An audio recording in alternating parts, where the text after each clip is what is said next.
So as I was saying, the Mad King's Clock Tower has changed this year. They've been doing this festival for an odd 10 years or so, and this is probably the biggest accessibility improvement that they've added. So I'm really happy to see this, not because it makes things easier for me. I personally enjoy the harder clock tower, but they didn't replace one with the other. Now players have access to both, and that is a huge deal. So we're just going to call it easy mode clock tower. Here it's called explorable. Explorable is the easy mode. The timed activity is a little bit different, but we are going to cover that in detail. So I want to show you the explorable mode first. There's an achievement for doing this 3 times, and there's an achievement for doing the timed activity 6 times. If you're not familiar with it, be sure to go into Explorable and just practice, practice, practice. You will get the hang of it, but today we are going to do a total breakdown. So normally when you come in to the timed version, there is a little timer up here in the corner, and everyone gets brought in at the same time. However, in Explorable mode, you can choose when you're ready to start. There's no time limit, and you just speak to this person here, and they will let you in. There's a few NPCs there. The boatmaster will take you to anywhere you want to be if you change your mind. But we're going to go ahead and jump right in and get ready to climb.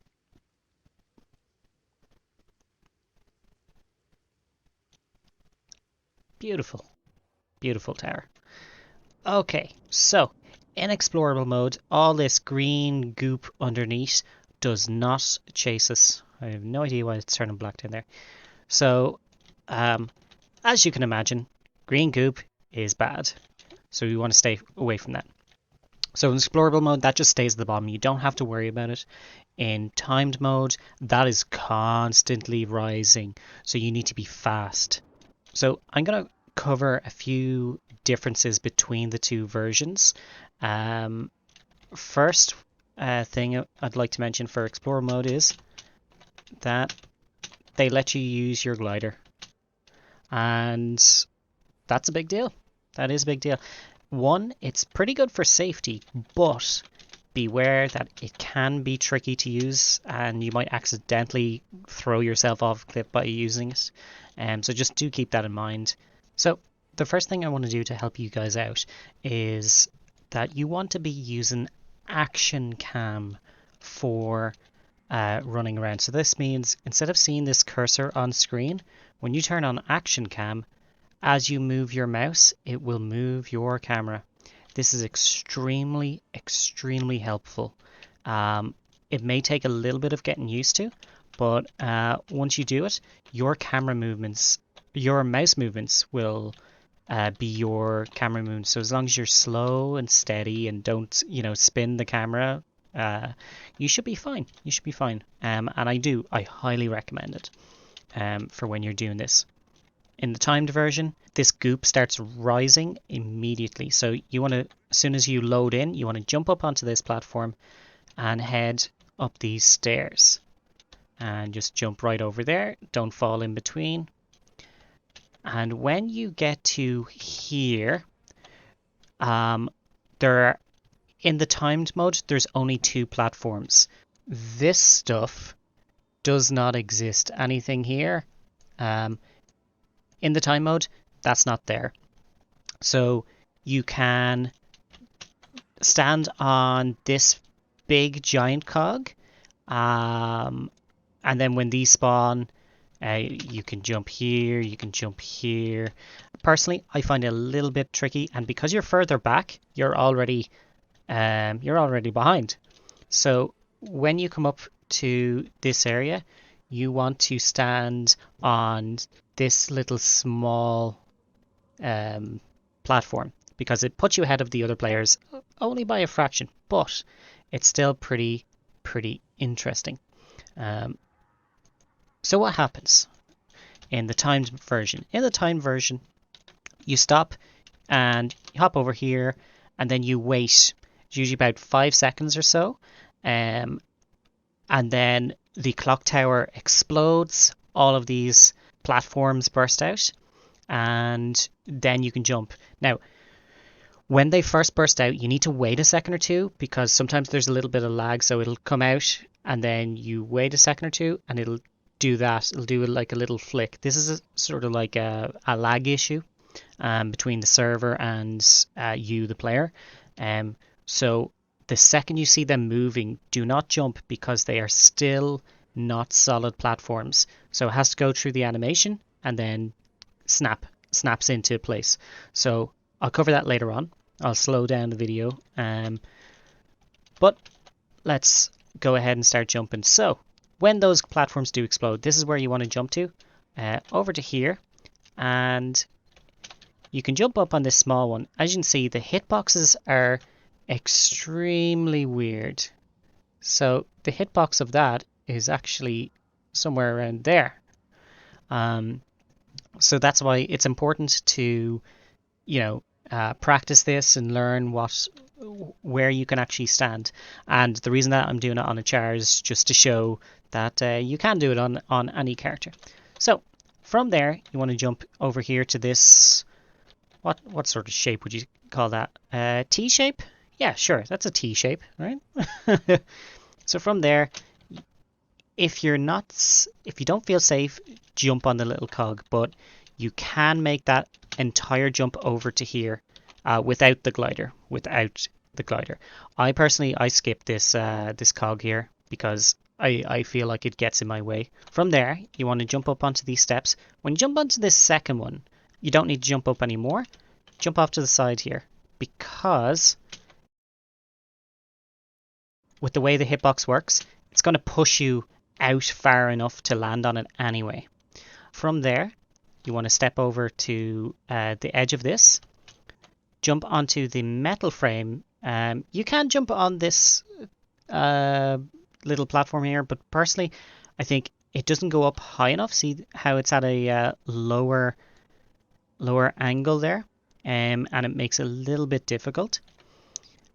So personally, I jump on the pipe and then jump onto this square block here. The reason for that is in the timed version, there are chests. There's 3 chests along the way. And this will be your first chest. So you just get a trick-or-treat bag out of it. But you land on it and then you just bash your interact key, usually F, and then start making your jump onto the cogs. Now, the cogs are where people are going to fail often. So as you can see, this cog is actually moving. Isn't that fun? The hitboxes of the cogs are pretty weird. So they're sort of like that. And the reason that you want to be careful about jumping on the cogs is that they're really, really sloped hard. So if you jump on at the wrong angle, you're gonna drop. Not only that, but the cogs themselves have a weird hitbox. It's not exactly perfectly round, so there'd be like a safe portion just on top, and then everything else you will slip. So I'll just show you that briefly. If I stand, well, I'm doing pretty okay on this particular one, but like if you see here, I can't actually run ahead on that because it's at a different angle. So you have to be, oopsie, oh well. So as we were saying, the hitboxes of the cogs are really, really bad. So just be extra careful when you jump on the cogs.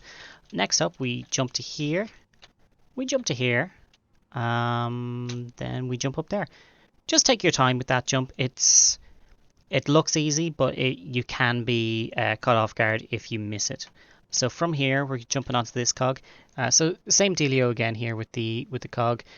You want to avoid that semicircle there because you will fall. Yep, and the hitbox is pretty brutal. So you want to be going to about the edge as best you can. This is more one of those things where you have to feel like it's right, and then you jump over here. Aim for the lower end. Aim for the lower section of this so you don't accidentally miss it. Then you're going to jump up here. Now, The second chest is right there. Do not go for that second chest. It is a trap. You will get a trick-or-treat bag out of it. However, because of the time it takes you to go over here, get the item, jump back up, that's enough time loss that you will be caught by the goop. So just avoid the second chest. You really don't need it. It's a single trick-or-treat bag. So where do you go from here? So from here, you're jumping to this rock. That's floating there. It can sometimes be a little bit hard to see, but yeah, once again, we're going to aim for the lower end over here. As you can see, the hitboxes are so weird on this tower. Up we go. Make this jump. Unfortunately, the glider does make that difficult, so we're going to do that again. So we're going to aim for the lower section. If you aim too high, if you aim for the high end of this cog, you will not make it because of, again, of the hitboxes. You want to try and avoid the circle in the middle and not get stuck. From here, I actually like to jump on the outside of this. You can jump to that one, but you know what? There's a bigger gap there and there's less of a gap here. So take the easy jump. You're going to run up here. You want to stay to left. As you can see, we've got another instance of the angle being important here. So by staying on the top end, makes that jump much easier. Take your time on this. We're going to run to the top, and this is where people can get screwed over. The hitbox again is very weird here. You've got these platforms above your head blocking your camera. You've also got a cog that is at the worst angle.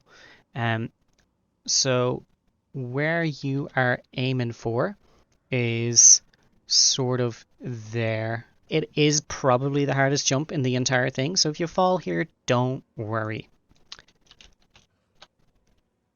As you can see, I almost didn't make it. I hit the cog above with my head, and yeah, that can be bad. So when you land here, just do a second jump just to get yourself up a little bit higher, because this is the cog that kills most runs of this.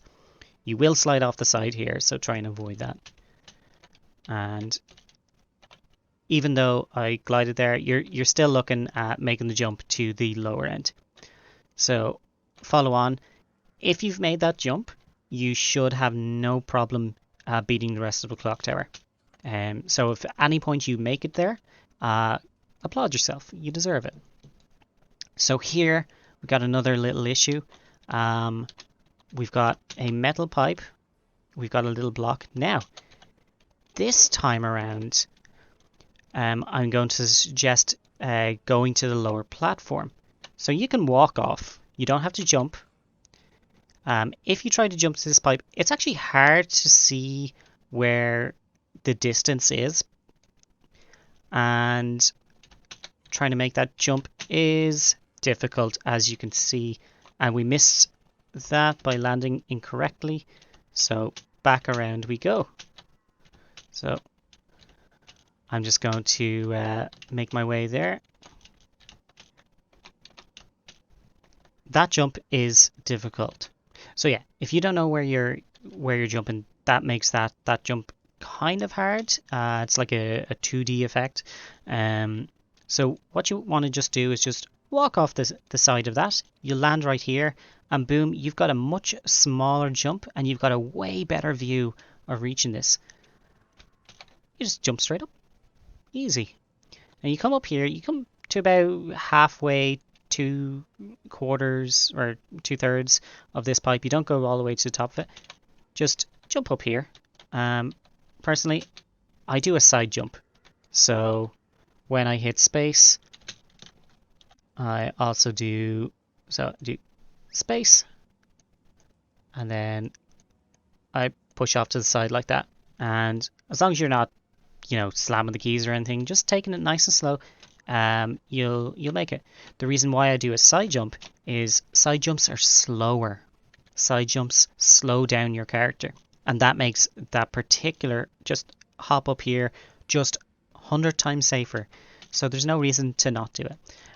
From from here, you'll probably end up on the bottom rung. You won't be able to jump straight up to the stairs from there, so just do 2 or 3 tiny little hops to get up. Nothing too scary. Now from here, you're thinking, oh my god, there's nothing left. Where do I jump to? Well, this is where the game messes with your brain. You actually have to follow this pipe up and then jump right off. Oop, didn't mean to glide. So what will happen is your character will land face first onto this ground.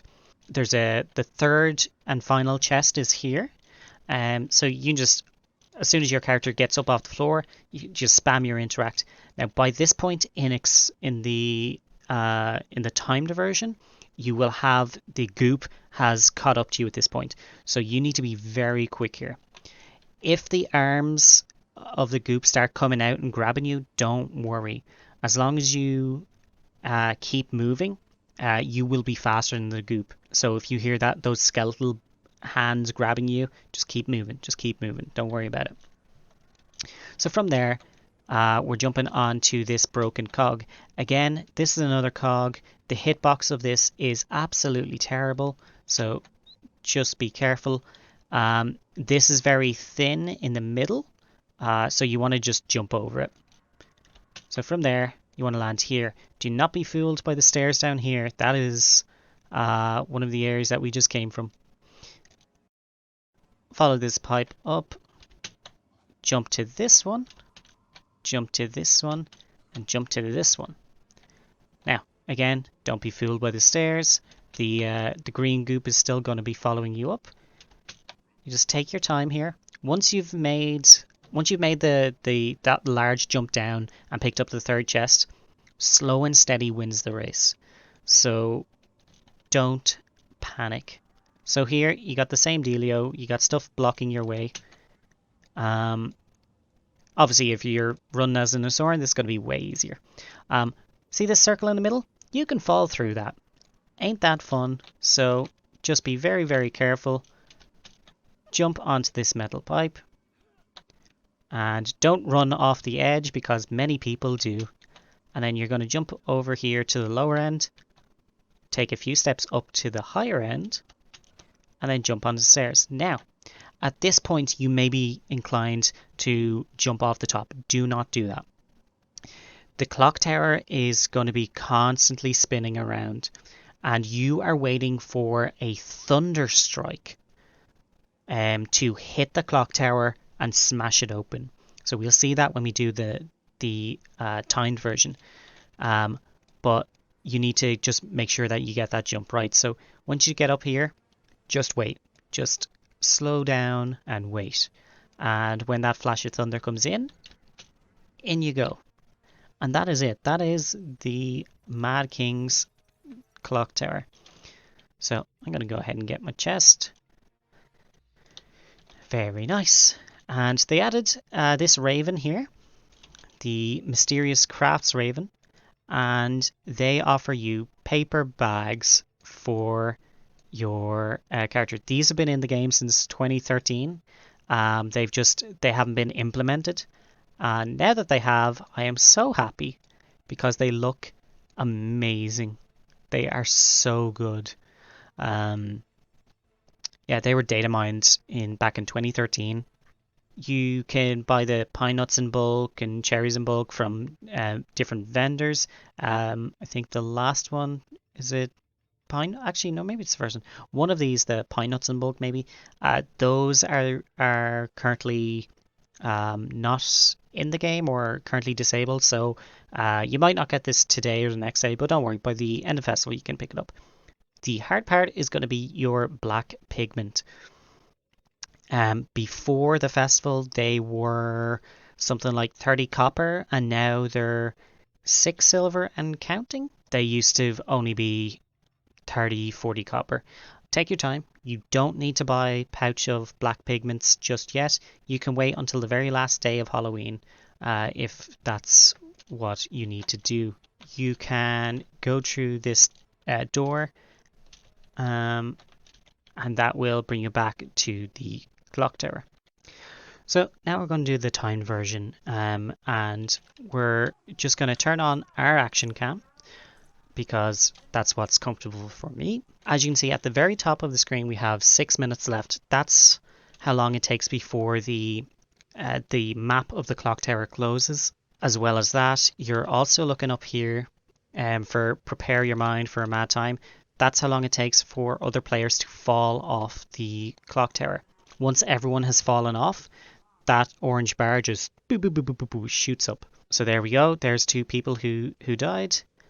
Because the orange bar is still moving slowly, that means there's still people climbing. If everyone has died, it'll just jump in like 10% increments or something like that. So it is timed. If you're the person that gets into the clock tower, the next round will have already started by the time you pop out, so you can't just continually run it quickly. You kind of have to wait for people. So here we go. We're about to go into it. Whoever it was that was in there has gotten to the top. So you don't get a choice of when you get in. You get pulled in with everyone else. As you can see, the black goop is, or green goop. The green goop is rising. Here's the giant cog, and that person jumped right off because these platforms don't exist yet, as we said. As you can see, that was lag for me. I didn't even get to see them move. They just appeared.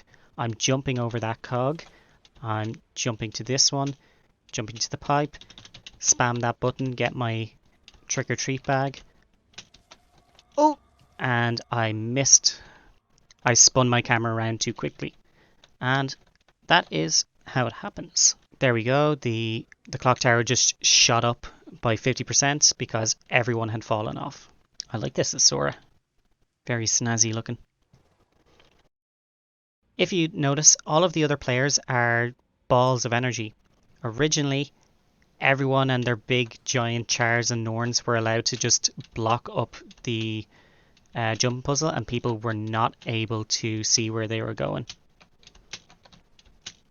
So we opened that chest already, so that's going to need another minute or 2 to spawn. There's number 2 chest. We're going to skip it because there you go. We nearly got eaten there. The goop moves too fast. Trap. The chest number 2 is a trap. So we made it past the horrible cog. And I'm going to jump on that just because, as you can see, for some reason, we've got a lag issue where it's not even showing the platforms come out. All you can do is just ignore that.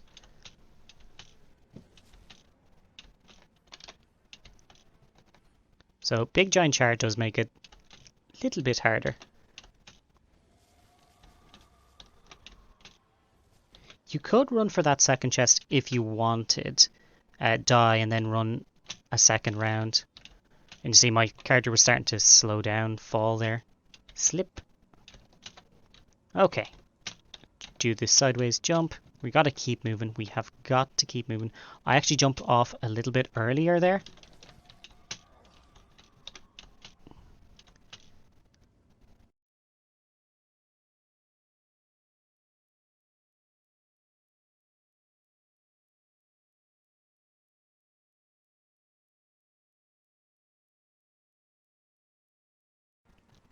So we're now at the top and we're just waiting. So there's the clock tower. 1, 2, 3, 4, 5, 6, 7, and 8 faces. It exploded. We jump in. And there we go. Now, if you notice, that little raven is not here anymore. It is only in explorable mode that you'll see that raven. And that's it. And so there you have it, folks. That is how to do the Mad King's Clock Tower in Guild Wars 2. I've tried to provide you with the safest path up the tower, the one that's worked for me for the past 10 years or so. It does feel a little bit daunting at first, but trust me, you will get it. All it takes is practice and a little bit of confidence. Most people tend to get stuck in the Mad King's Clock Tower because they don't believe they could ever do it, but trust me, you can. Hopefully this video will help. There are other videos out there. You can use Taco to give you a path up as well. Personally, I don't like to use it because I think just for this one particular thing, it's a little bit too cluttered. But in general, Taco is amazing. But that's for me. There's other things you can do. Other people will mention them. I'm sure other people will have their own strategies that will work. With the addition of the stopped clock tower in this year's Halloween, I think there's going to be so many more people that are going to be able to learn how to do this clock tower. And pretty soon they'll be doing the regular clock tower first try whenever they log on. But it's a huge accessibility improvement, and I'm really happy they added it. But that's just the clock tower. Be sure to check out the channel for breakdown of all the other achievements that come with the Halloween. I just wanted to make sure that this video focused primarily on the clock tower itself. But thank you very much, and I'll see you all soon. Good luck.